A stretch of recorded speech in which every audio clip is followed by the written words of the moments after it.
countdown for blastoff. X minus 5, 4, 3, 2, X minus 1, fire.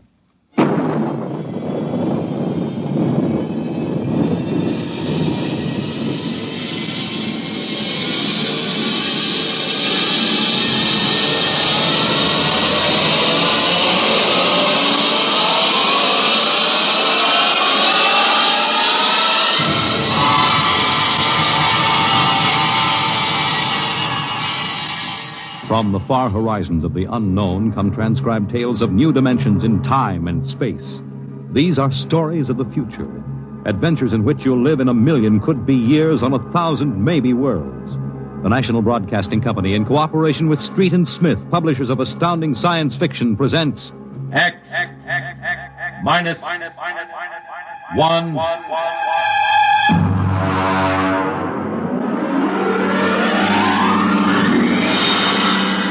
The Martian Death March.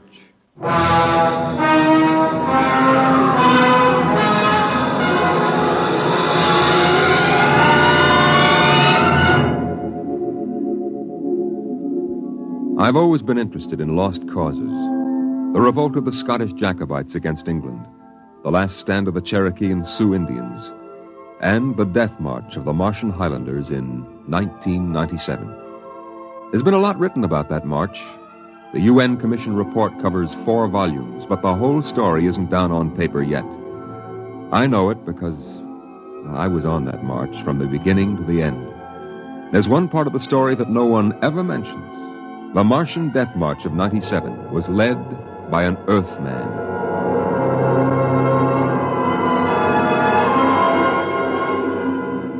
Maybe you've been over the route of the march. There wasn't any highway there 30 years ago in 97. There was desert, hot, burning desert. I lived at the edge of the Calmac Canal then with my father. He was a prospector searching the surrounding desert with sonar probe and Geiger counter, scratching just enough ore from under the Martian sands to pay for our grub stake the next year. I remember he was in the Adamson digger in the North Quadrant when I came running out that day.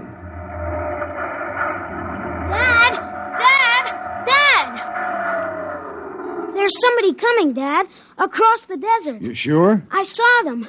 They're a couple of miles out. Well, how many cars? They're on foot. On foot across the desert? Honest, Dad. I saw them. Are you sure it wasn't a light reflection off the canal? No. It was dark against the sand. I don't like that. You run back and get the rifles out. I've got to pull the digger into the shed. Is there going to be fighting, Dad? I don't know. I got a whole year's ore piled out back in the bins, and I ain't going to lose it to no claim jumpers. You go back to the shack and break out those rifles and see they're loaded, you hear? And jump!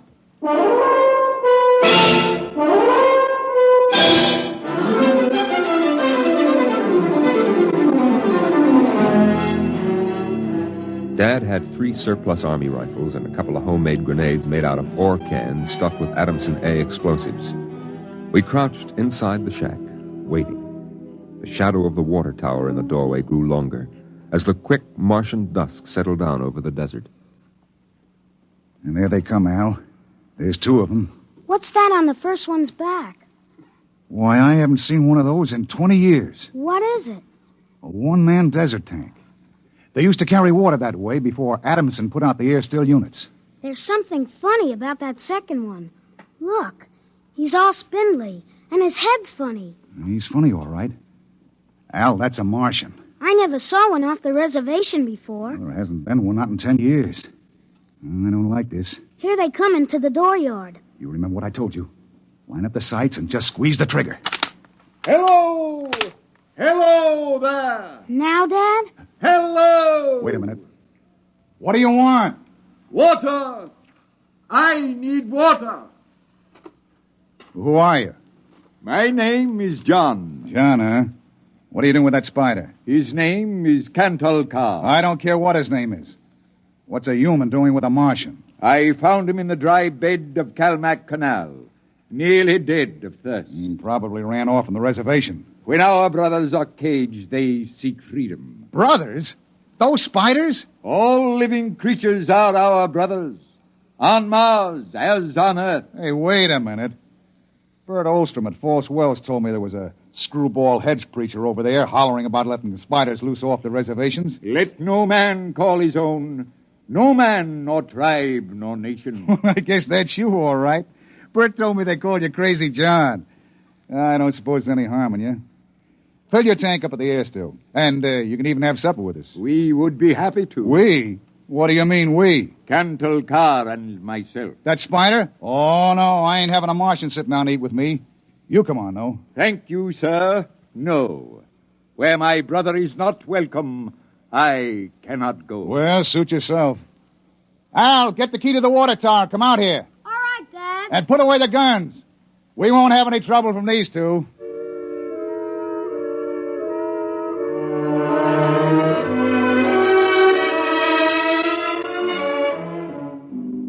The old man filled his tank at the air-still tower, and the Martian went through the ash pile for half-burned fuel brick.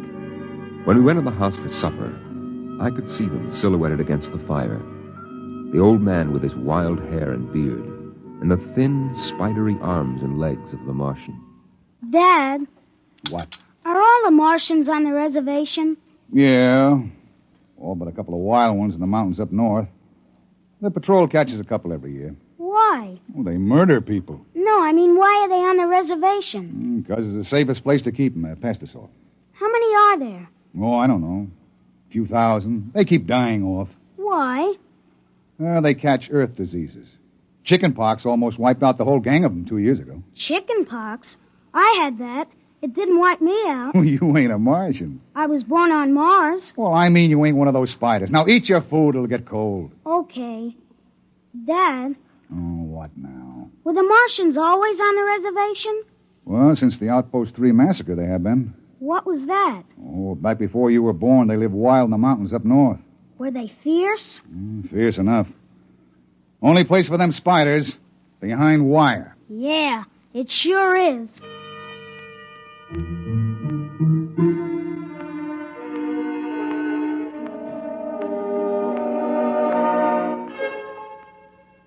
Out in the dooryard, the campfire flickered at the base of the water tower. The first of the Martian moons had set. The other wouldn't rise for several hours. I could hear the sandpeepers out in the desert as I stood there. The old man and the Martian were sitting on the ground, huddled close to the fire. It gets cold fast on the desert when the sun goes down. Is that you, boy? You can come up to the fire if you like. My dad wouldn't like it. All right. But I'm not afraid of no spider. No, there is nothing to be afraid of. How come his arms are all skinny? Ask him. Does he talk? Yes, his name is Cantle Carr. It is, huh? Hello. Hello, boy. He talks funny. It is not my language. Why isn't he on the reservation? You can get in trouble helping spiders to escape. No man has the right to imprison the innocent. They that are enslaved will be freed. They that are in sickness and misery will be comforted. They that are exiled in a strange place will be restored. My dad says that spiders are treacherous, cowardly, murdering savages. That's what he says. Boy, there was a time on this world when there were no earthmen, when the ships and the machinery of earth were unknown. Then the people of the highlands lived in peace. But today they are a handful, starving, dying behind the wire. But the reservation isn't so bad. Our home is in the mountains of the north, not the desert. I heard a voice which cried out to me in the desert, "Go to your brothers." Do they really call you Crazy John? I have been called many things. You really think we ought to let those old spiders off the reservation?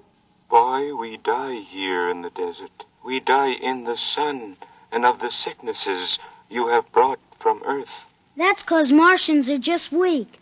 I'll bet I could knock you down myself. You could.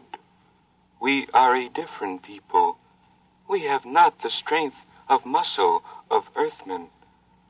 But we will not stay here to die. You won't get off the reservation. The patrol takes care of all that.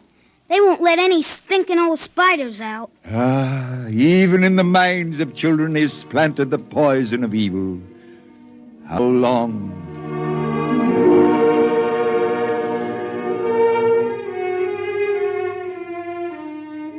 That night through the window, I could see the flicker of the old man's campfire. He was walking up and down now, shouting, singing hymns, verse after verse, his white beard catching the light as he passed behind the fire. The Martian sat slumped over, his thin, spindly arms folded across the huge barrel chest that had developed over the centuries as the air of Mars thinned and escaped into space. In the morning, I looked out, and they were gone. Looking back now, we wonder how they did it. The high-voltage wire around the reservation carried a fatal charge. The patrolmen in the tower had 50-caliber machine guns. The desert around the camp was mined heavily. Yet, at dawn, August 7th, 1997, they broke out. I was down at the dried-up canal bed hunting sandpeepers when my father came running after me. Al! Al! Here I am. Come on, back to the house. What's the matter, Dad? You shut up and run. What is it? The spiders busted loose. Bert Olstrom radioed in. They come in here? They're headed this way, the murdering devils. They kill anybody? 6 patrolmen when they busted through the wire. What are you gonna do, Dad? Wire a keg of Adamson A across the gate. You get in there and get the guns out.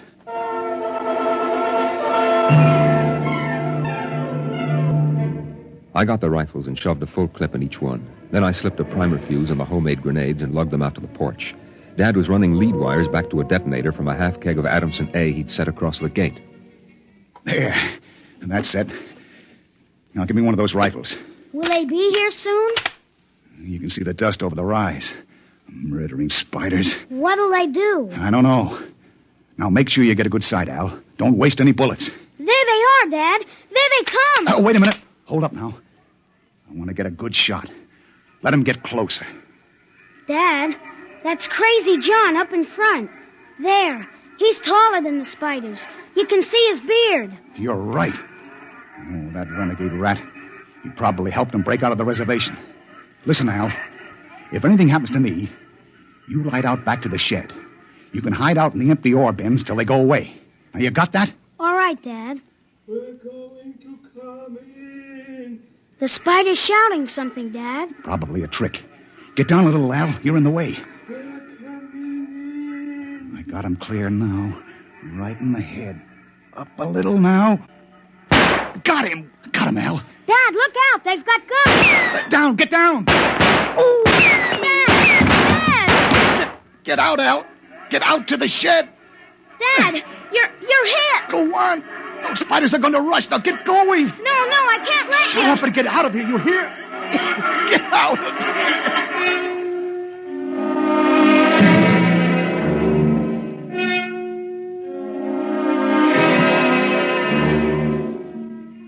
I ran back through the house to the shed. Behind me, I could hear the Martians sweeping up to the dooryard. Then suddenly the ground shook, and I could feel the dull concussion waves hit my ears as the Adamson A exploded. I could hear the high, whispered screams of the Martians and the rattle of fragments on the metal roof of the shed. I dived into the empty ore bin and slammed the hatch almost shut. I sat there waiting. And then suddenly a shadow fell across the edge of light, and the hatch slid open on top of me. You leave me alone. I'll kill you. Boy, I've been looking for you. Where's my dad? What did you do to my dad? He's dead. You killed him. You and those spiders. I'll kill you. I'll kill all those stinking murdering spiders. They are our brothers, boy. Your father shot without warning, and the fire was returned against my orders. You mean you weren't going to attack us? Our brothers came in peace. They are going home to their mountains. We came to get water for the journey. You mean you just wanted water? You... Dad! John, the Earth Patrol will be following us soon. We must go. And the boy? We'll have to leave him here with water and supplies. No, the Earth Patrol would question him. We need the time. He goes with us.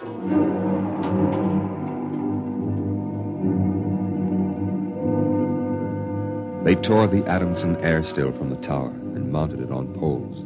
They piled our supplies in the yard and loaded them on their backs. And then they started. I marched with the old man at the head, and the column stretched out behind us on the desert. I turned to look back at our house, but the sun was behind it, blinding red.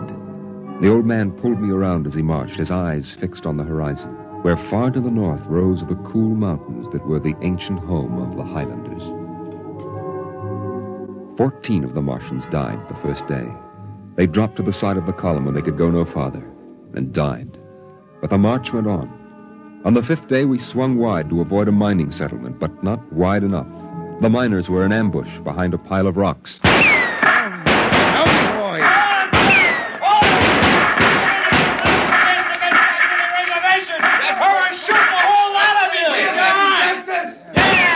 I shall lead them home, home to the promised rest, home to the mountains. March forward! March forward!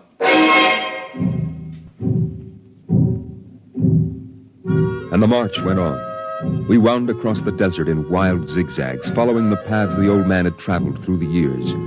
Only once a patrol plane hovered on the horizon and then shot away.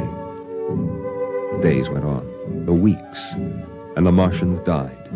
They died of exhaustion. They died of the diseases we had given. And they died of thirst. The Adamson still could produce 27 units of water an hour, no more. And on that, they died of thirst. Here, boy, here's your water. But that's more than the others got. Take it. It's yours. You're giving me your water. It will be provided to me. He that brings justice to his brothers will drink deep of the water of righteousness. He that... Drink your water, boy. Across the desert, from the Calmac Canal to Fever Dip, past the towering mesas of the Higgins Badlands, across the dry sea bottoms they marched.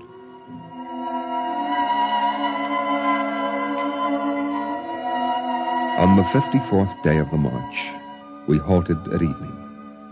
The air was thinner, colder now. The rations had long since been exhausted. I lay down to sleep, wrapped in the old man's coat. Early in the morning, before sunrise, I woke suddenly. The ground mist that had covered the desert the night before was lifting slowly, and I saw the old man standing by the burned-out fire, the vapor swirling around his legs in the cold light of the false dawn, edging his wild beard. Go back to sleep, boy. I can't. The end is near.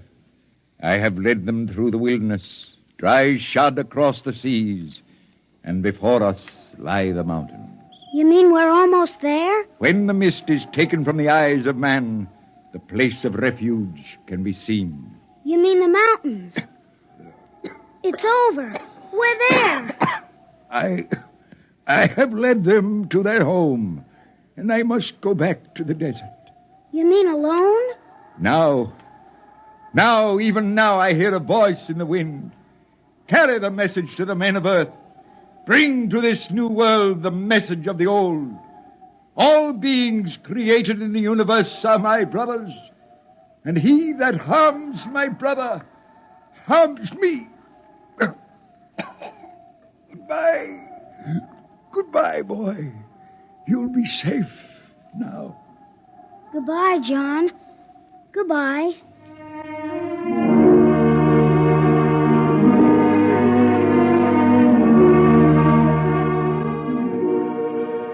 The Martians found him 500 yards from the camp, dead. Now the mist rose, and before us towered the highlands, the tall green mountains and the cool sky. The march was over. Of the 7,000 Martians who started, 900 were alive. They gathered now on the rise of ground and faced the hills. Their thin bodies wavered as they stood, and some dropped to the ground as they stood there. But there was a light of hope in their large, staring eyes. Most of them had died, but they had died on the way home, and now the march was over.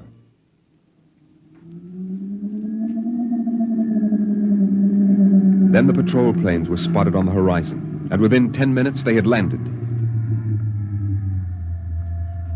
The Martians stood silently as the squads piled out and set up the .50 caliber machine guns and the petroleum gel flamethrower. All right, you spiders. Hands up and stay together. Gather in a bunch and don't try anything. Sergeant? Yes, sir. Shoot the first spider that moves. And shoot to kill. All right, where's that boy? There was a boy reported. Here I am. You all right, kid? They hurt you? No, I'm all right. John gave me his water ration. Oh, the leader, huh? Well, I've got a warrant for him. Where is he? There. He's dead. Huh? Oh. Well, just as well. I'd hate to be him in front of a settler's jury. What are you going to do to them? The spiders? See those transport planes coming in? We're going to ship them all back to the reservation where they belong. You can't. You can't do that. What are you talking about, kid? You can't take them back. They're home. John said they were home. You can't take them back. It isn't fair. I won't let you. I won't let you. I won't let you. Hey, let go of me. Sergeant. Yes, sir. Peel this crazy kid off me. All right now, kid, take it easy. I must be shot. Can't believe he's safe now. Yeah, I guess that's it. All right, you spiders, step it up. Move along to those transport planes. It's all over now. You're headed right back to the reservation.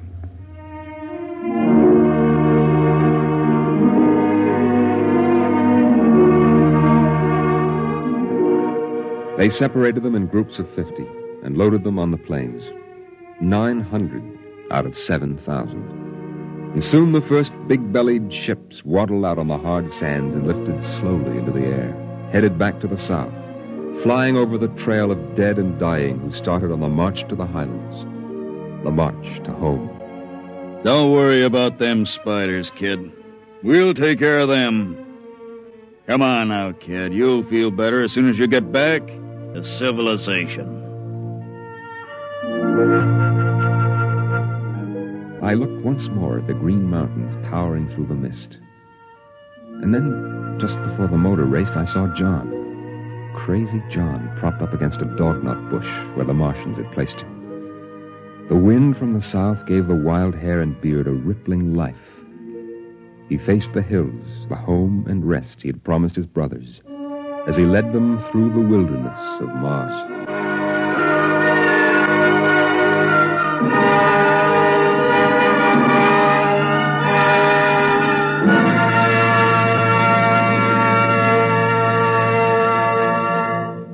You have just heard X-1, presented by the National Broadcasting Company in cooperation with Street and Smith, publishers of astounding science fiction. X-1 was an NBC Radio Network production.